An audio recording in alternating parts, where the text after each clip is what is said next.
오늘 이 시간 그러나 노아는 이라는 제목으로 함께 말씀의 은혜를 나누길 소망합니다. 사랑하는 성도 여러분, 우리는 살아가면서 종종 이러한 질문들을 던집니다. 왜 하나님은 이렇게 더디게 응답하시는 것일까? 왜 우리가 하나님께 기도해도 아무 일도 일어나지 않는 것처럼 보이는 것일까? 분명 하나님의 약속을 붙들고 기도하고 있는데 상황은 달라지지 않습니다. 하늘은 침묵하는 것처럼 느껴질 때가 너무나 많습니다. 그러한 침묵의 시간이 길어지면 길어질수록 우리의 마음에는 어떻습니까? 낙심과 조급함이 스며듭니다. 오늘 본문에 등장하는 노아의 시대가 바로 그러한 시대였습니다. 오늘 말씀을 통해서 하나님께서 저와 여러분들에게 어떤 말씀을 들려주시는지, 하나님께서 우리에게 어떠한 하나님의 마음을 우리에게 말씀을 통해 보여주시는지 함께 귀를 기울여 보면서 함께 말씀을 깨닫길 소망합니다. 그렇다면 여러분, 노아가 살던 시대의 사람들 그리고 그 사회는 어떠하였을까요? 창세기 6장 5절 말씀 함께 읽겠습니다. 시작. 여호와께서 사람의 죄악이 세상에 가득함과 그의 마음으로 생각하는 모든 계획이 항상 악할 뿐임을 보시고. 아멘. 노아가 살던 시대의 사람들은 어떤 모습이었습니까? 사람의 죄악이 세상에 가득함과 그리고 그의 마음으로 생각하는 모든 계획이 항상 악하였다라고 성경은 기록하고 있습니다. 이런 모습을 보신 하나님의 마음은 어떠했을까요? 본문 6절을 함께 읽겠습니다. 땅 위에 사람 지으셨음을 한탄하사 마음이 근심하시고. 사람의 죄악이 가득한 세상을 보시고 그리고 사람들이 생각하는 모든 계획들이 항상 악함을 보시고 하나님은 한탄하셨습니다.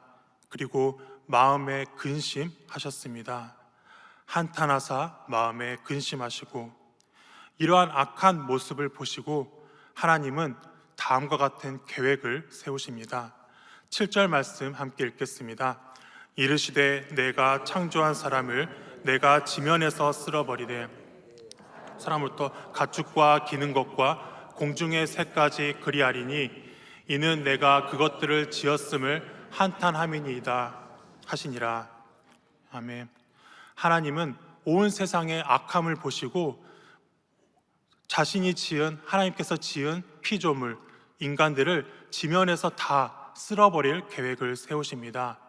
그러나 노아는 오늘 설교 말씀의 주제이기도 한데요. 그러나 노아는 그들과는 다른 모습을 보입니다. 8절과 9절 말씀 함께 읽겠습니다. 그러나 노아는 여호와께 은혜를 입었더라. 이것이 노아의 족본이라. 노아는 의인이요 당대의 완전한 자라. 그는 하나님과 동행하였으며. 아멘. 그러나 노아는 여호와께 은혜를 입었습니다. 그리고 노아는 의인이었습니다. 당대의 완전한 자였습니다. 그리고 노아는 하나님과 동행하는 자였습니다. 사랑하는 성도 여러분, 그렇다면 무엇이 노아를 악에 물들이지 않고 의인이 되게 하셨을까요? 무엇이 노아를 완전한 자로 세우셨을까요? 무엇이 노아로 하여금 하나님과 동행하게 만들었을까요? 노아에게 부어주시는 하나님의 은혜의 물줄기, 그것은 무엇일까요? 불의한 자들이 판을 치던 그 시대, 악한 사람들이 판을 치던 그 시대에 노아의 의가 어떻게 해와 같이 빛난 모습으로 반짝일 수 있었을까요? 당시대 모든 사람들의 모습은 하나님 보시기에 한탄하실 정도였습니다. 그런데 노아는 완전한 자라고 인정받고 있습니다. 어떻게 노아는 다이아몬드처럼 빛날 수가 있었을까요? 무엇이 노아로 하여금 하나님과 동행하는 자로 만들었을까요? 이러한 질문에 대한 답을 우리가 말씀을 통해서 함께 찾아보길 소망합니다. 창세기 5장으로 돌아가서 우리 함께 말씀을 살펴보겠는데요. 창세기 5장 6절 말씀을 보겠습니다. 셋은 105세에 에노스를 낳았고, 여러분, 셋은 몇 세에 에노스를 낳았습니까? 네, 105세에 낳았습니다. 다음으로 9절 말씀을 보면 에노스는 몇 세에 게난을 낳았습니까? 네, 90세에 게난을 낳았습니다. 그리고 다음 12절에 게난은 몇 세에 마할랄레를 낳았습니까? 70세에 낳았습니다. 다음으로 15절을 보면 마할랄렐은 몇 세에 야렛을 낳았습니까? 네, 65세에 낳았습니다. 그리고 18절을 보면 야렛은 몇 세에 에녹을 낳았습니까? 네, 162세에 나왔습니다. 네, 여기가 끝이 아닙니다. 노아가 나올 때까지 계속 계속해야 됩니다. 자, 여러분, 창세기 5장 21절에 이제 에녹이 등장하는데요. 에녹은 몇 세에 무두셀라를 낳았습니까? 네, 65세에 낳았습니다. 그리고 무두셀라는 몇 세에 라멕을 낳았습니까? 187세에 낳았습니다. 그리고 라멕은 5장 28절에 몇 세에 아들을 낳았습니까? 네, 182세에 낳았습니다. 이들 나이도 자녀를 출산하기에는 너무나도 늦은 나이입니다. 그런데 창세기 5장 29절을 보면 드디어 노아가 등장을 합니다. 5장 29절에 이름을 노아라 하여 이르되 여호와께서 땅을 저주하심으로 수고롭게 일하는 우리를 이 아들이 안위하리라 하였더라. 아멘. 라멕이 낳은 아들이 누구입니까? 노아입니다. 네, 창세기 5장 32절을 보면 노아는 셈과 함과 야벳을 몇 세에 낳았다고 나옵니까? 500세가 된 이후에 셈과 함과 야벳이라는 아들을 낳았습니다. 사랑하는 여러분, 이렇듯 성경은요, 아담의 아들 셋부터 시작해서 출산의 나이를 다 기록하고 있습니다. 그리고 우리에게, 독자들에게 이 사실들을 전해주고 있습니다. 여기에 어떠한 의미가 있는 것일까요? 조폭 가운데 하나님께서 말씀하시고자 하는 메시지가 무엇일까요? 창세기 5장에서 자녀들을 출산하는 때를 다 기록해서 우리에게 굳이 알려주시는 이유가 무엇일까요? 노아는 출산의 더딤에 오랜 시간을 보냈습니다. 참으로 지루하고 너무나도 힘든 시간이었을 것입니다. 아이가 잉태되지 않는 막막함, 견딜 수 없는 더딤의 시간들을 노아는 보냈을 것입니다. 저는 이러한 더딤의 순간들이 오히려 노아에게는 은혜의 물줄기였다고 생각합니다. 저는 이러한 더딤의 시간 속에서 하나님과 동행하는 자로, 하나님은 노아를 의인으로, 완전한 자로 세우셨다고 저는 믿습니다. 노아처럼 기다려야 하는 더딤의 시간들, 저와 여러분들에게도 있지 않으십니까? 이런 시간들이 결코 저주만은 아닐 것입니다. 이런 시간이 하나님께서 우리에게 주시는 은혜의 물줄기인 줄 믿습니다.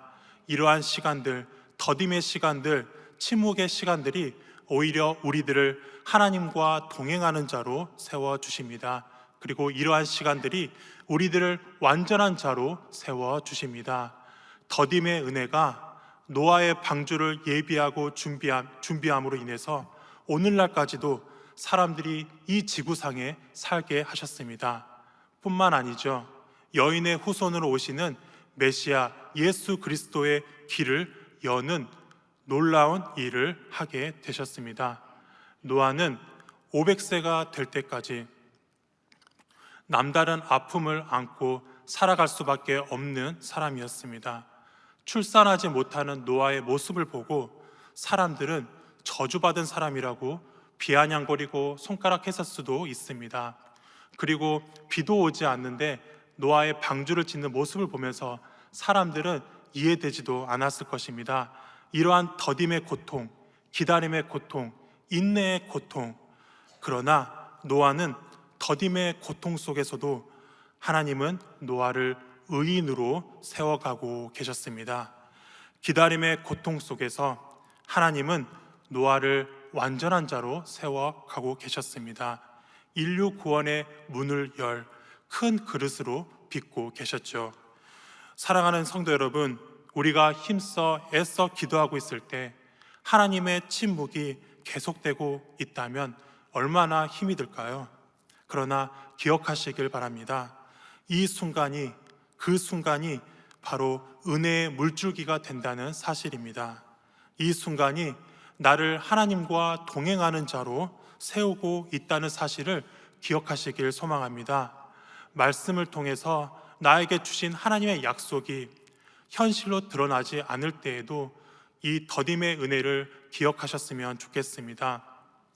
이러한 순간이 은혜의 물줄기가 된다는 사실을 꼭 기억하시길 소망합니다. 이 순간이 나를 하나님과 동행하는 자로 세우고 계십니다. 사랑하는 여러분, 우리는 우리에게 주어진 그 시간들을 그저 흘러가는 시간이라고 여깁니다. 단지 오래 걸리는 시간, 지치게 만드는 시간으로 보일지도 모르죠. 그러나 하나님은 똑같이 우리에게 주어진 그 시간을 하나님은 전혀 다르게 사용하고 계십니다. 바로 크로노스의 시간, 양적인 시간들은 우리를 너무나도 지치고 힘들게 하지만 카이로스의 시간, 의미의 시간은 바로 우리를 변화시킵니다. 하나님은 우리의 시간을 낭비하지 않으십니다. 그리고 더딤의 시간들을 통해서 하나님은 반드시 하나님께서 일하시는 그 때를 향해서 지금도 일하고 계시는 분이십니다. 아멘. 40년의 기다림 속에서 빚어진 모세의 모습을 한번 보셨으면 좋겠습니다. 모세는요, 하나님께 2번에 걸쳐 이력서를 제출하는데요. 첫 번째 이력서를 보겠습니다. 이름 모세, 나이 40세입니다. 그리고 학력, 애굽의 왕자로서 애굽의 선진 학문과 기술과 언어를 다 습득한 자입니다. 100점을 주고 싶었지만 교만해질 것 같아서 1점 깎아서 99점입니다. 그리고 자신감, 혈기왕성한 이집트 애굽의 왕자였습니다. 99점입니다. 열정 99점입니다. 그런데 결과는 어떻습니까? 하나님의 평가는 실격이었습니다. 하나님은 모세를 40세의 나이에 사용하지 않으셨습니다. 지도자로 세우지 않았습니다. 그리고 나서 40년이라는 세월이 또 지났습니다. 그 시간 동안 기다림과 더딤의 시간들이 계속해서 이어졌습니다. 그로부터 40년 후에 모세는 몇 세가 되었을까요? 80세가 되었습니다. 그때 하나님은 모세에게 다시 이력서를 제출하게 합니다. 이것은 저의 상상력에 근거한 내용인데요. 모세가 마지못해서 하나님께 이력서를 제출합니다. 자, 이름 모세입니다. 나이 80세입니다. 학력은 무엇입니까? 미디안 광야에서 양을 치는 양치기입니다. 그리고 아무것도 모릅니다 라고 고백하는 모세의 모습을 우리는 상상해 볼 수 있습니다. 자신감은 어떻습니까? 자신감은 없습니다. 열정 어떻습니까? 주님, 그저 이대로만 좋습니다 라고 현실에 안주할 법도 합니다. 열정도 빵점입니다. 언변은 어떻습니까? 출애굽기 4장 10절 말씀에 모세는 자기 스스로 이렇게 고백하죠. 나는 입이 둔하고 혀가 둔한 자이다. 나는 입이 둔하고 혀가 둔한 자이니이다. 언변도 빵점입니다. 그렇다면 능력은 몇 점일까요? 능력도 당연히 빵점이겠죠. 그런데 여기서 놀라운 사실이 있습니다. 하나님의 평가는 몇 점이었을까요? 합격이었습니다. 드디어 모세는 오랜 시간에 걸쳐서 제자훈련과 사역훈련을 드디어 수료했습니다. 그리고 모세는 드디어 하나님 앞에 귀하게 쓰임받는 지도자로서, 종으로서 세움을 받게 됩니다. 40년 후에 80세가 되었을 때 모세에게 보였던 이러한 겸손의 마음을 한번 보시길 바랍니다. 오직 하나님만 바라보고 있습니다. 하나님을 따르는 그러한 모세의 순종의 성품을 한번 보시길 바랍니다. 하나님의 오랜 침묵 가운데 모세는 다음의 노래 가사처럼 성숙되어진 그 모습을 보게 되는데요. 제가 어떤 찬양곡의 가사를 읽어드리겠습니다. 나는 아무것도 아닙니다. 나는 아무것도 모릅니다. 나는 아무것도 못합니다. 나는 한순간도 못 삽니다. 이제 내가 사는 것이 아닙니다. 그리스도 내 안에 사십니다. 오직 그의 생명이 나의 생명입니다.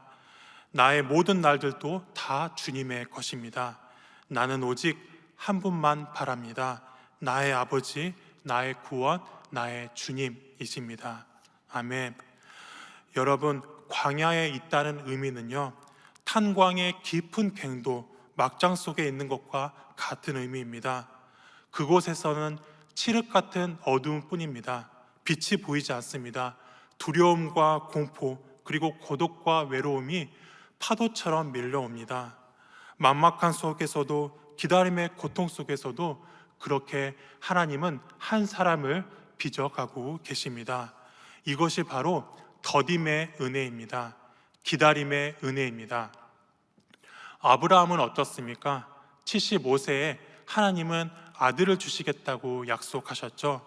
그 약속이 현실로 드러날 때, 그때가 언제인가요? 아브라함의 나이 100세 때 일입니다. 25년의 세월을 아브라함은 하나님의 침묵 속에서 더딤이 계속되었습니다. 이러한 순간 속에서 하나님은 아브라함을 순종의 사람으로, 헌신의 사람으로, 구속 역사의 큰 그릇으로 빚어가고 계셨습니다. 요셉은 어떻습니까? 청소년 시절에 두 번의 꿈을 통해서 많은 사람들이 우러러보는 인물로 세우겠다고 하나님은 약속하셨습니다. 그 약속을 받은 이후에 요셉의 모습은 어떤가요? 이 꿈 때문에, 꿈 하나 때문에 형제들의 미움과 시기를 받습니다. 그리고 요셉을 죽이겠다고 형제들은 요셉을 깊은 웅덩이에 집어넣습니다. 그리고 결국 요셉은 형제들에게 인신매매를 당하게 되죠. 보디발의 가정에 노예로 팔려갑니다. 보디발의 아내의 누명에 감옥에 들어가게 됩니다. 그리고 하나님의 침묵은 계속됩니다. 하나님께서 주셨던 꿈은 점점 잊혀져만 갑니다. 더뎌만 갑니다. 그런데 여러분, 이러한 더딤의 시간들이 요셉에게 왜 필요했을까요? 이런 사자굴과 같은 그 시간을 지난 뒤에 요셉의 인생의 모습을 보면 우리는 깨달을 수가 있습니다.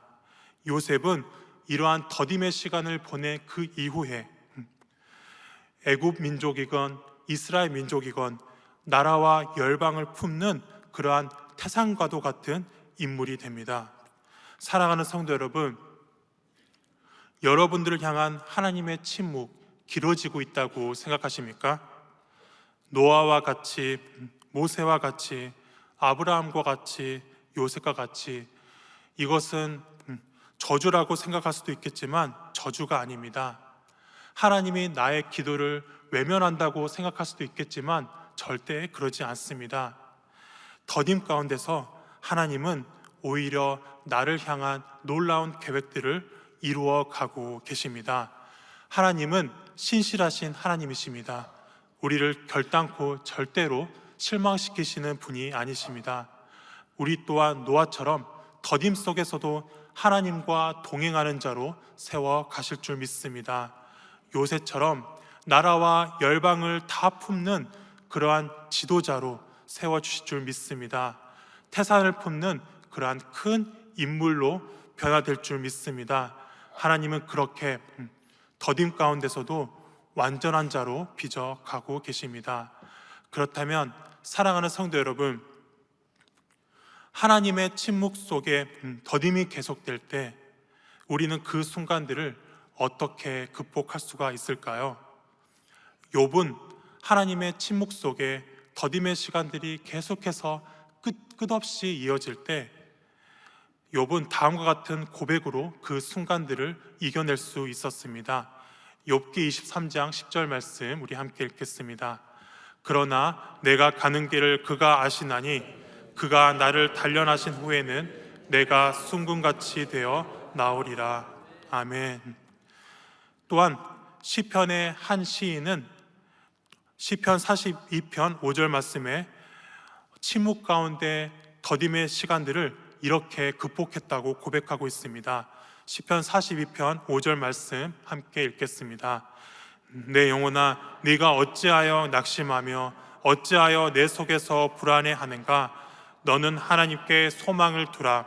그가 나타나 도우심으로 말미암아 내가 여전히 찬송하리로다. 아멘.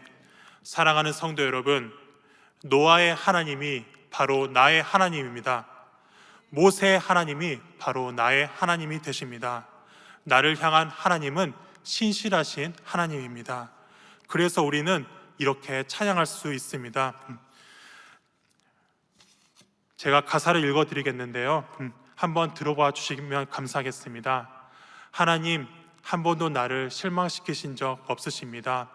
언제나 공평과 은혜로 나를 지켜주셨습니다. 또한 지나온 모든 세월들 돌아보아도 그 어느 것 하나 주님의 손길 안 미친 것이 전혀 없습니다. 주님은 신실하신 하나님입니다. 주님은 신실하신 하나님입니다. 내 너를 떠나지도 않으리라 라고 말씀하신 주님, 내 너를 버리지도 않으리라 말씀하셨던 주님, 약속하셨던 주님, 주님께서는 그 약속을 지켜주실 줄 믿습니다. 그리고 이후로도 영원토록 나를 지키시리라 확신합니다. 아멘. 사랑하는 성도 여러분, 제가 읽어드렸던 이 찬양의 고백이 바로 노아의 고백입니다. 그리고 모세와 아브라함과 요셉의 고백입니다. 그리고 이 시간, 오늘 하나님의 침묵 속을 지나고 있는 우리 모두의 믿음의 고백입니다. 하나님의 침묵은 결코 부재가 아닙니다. 더딤은 하나님의 거절이 아닙니다. 노아의 삶을 통해서 우리는 분명히 보았습니다. 출산의 더딤과 인생의 막막함 속에서도 하나님은 노아를 버려두신 것이 아니라 의인으로 완전한 자로 하나님과 동행하는 사람으로 조용히 빚고 계셨습니다.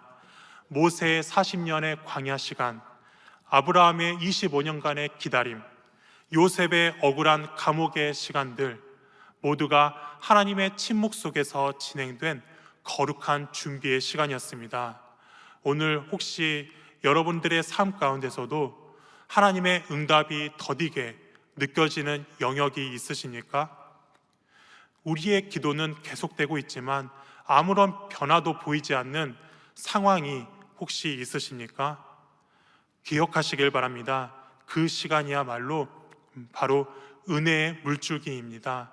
하나님은 그러한 더딤 속에서도 우리를 하나님과 동행하는 사람으로 작은 그릇이 아니라 인류 구원의 역사를 감당할 큰 그릇으로 빚고 계십니다. 욥의 고백처럼 그가 나를 단련하신 후에는 내가 순금같이 되어 나오리라. 아멘. 하나님은 신실하신 하나님입니다. 노아의 하나님이 나의 하나님이며 모세의 하나님, 아브라함의 하나님, 요셉의 하나님이 이 시간 저와 여러분들의 하나님이신 줄 믿습니다. 그러므로 사랑하는 성도 여러분, 더딤의 시간 속에서도 낙심하지 마십시오. 하나님의 침묵 속에서도 믿음의 자리를 떠나지 마십시오. 그러나 노아는, 오늘 이 고백이 우리 모두의 고백이 되기를 주님의 이름으로 축복합니다. 기도하겠습니다. 사랑과 은혜가 풍성하신 하나님 아버지, 죄악이 관영한 시대 속에서도 그러나 노아는 이라 말씀하신 하나님의 음성이 이 시간 우리의 심령 깊은 곳을 흔들어 깨웠음을 고백합니다. 하나님의 침묵이 길어질 때 우리는 쉽게 낙심하고 흔들립니다. 응답이 더디게 느껴질 때 조급함과 두려움이 우리의 마음을 덮어옵니다. 그러나 주님, 그 침묵이야말로 우리를 빚으시는 하나님의 거룩한 손길임을 기억하게 하여 주옵소서. 그러한 더딤이 은혜의 물줄기임을 믿음으로 고백하게 하여 주옵소서. 노아를 의인으로 완전한 자로 하나님과 동행하는 자로 세우셨던 것처럼 오늘 우리도 더딤의 시간 속에서 세상에 물들지 않는 믿음의 사람으로 하나님의 마음을 품는 거룩한 그릇으로 빚어 주옵소서. 주님, 이 시간도 기다림의 자리에서 눈물로 기도하는 성도님들이 계십니다. 응답이 보이지 않아 한숨 쉬는 영혼들이 있습니다. 그 한 사람 한 사람을 주님께서 친히 붙들어 주시고 하나님의 손길을 늘 신뢰하는 노아와 같은 믿음을 허락하여 주옵소서. 모세의 광야, 아브라함의 기다림, 요셉의 감옥과 같은 시간을 지나고 있는 모든 영가족들에게 내가 너를 단련한 후에 순금같이 나오게 하리라 라는 주님의 약속을 다시 붙들게 하여 주옵소서. 이제 우리의 삶으로 예배하게 하시고 노아처럼 하나님과 동행하는 인생으로 가정과 사회와 일터의 자리로 담대히 나아가게 하여 주옵소서. 우리 주 예수 그리스도 이름으로 감사히 기도드리옵나이다. 아멘.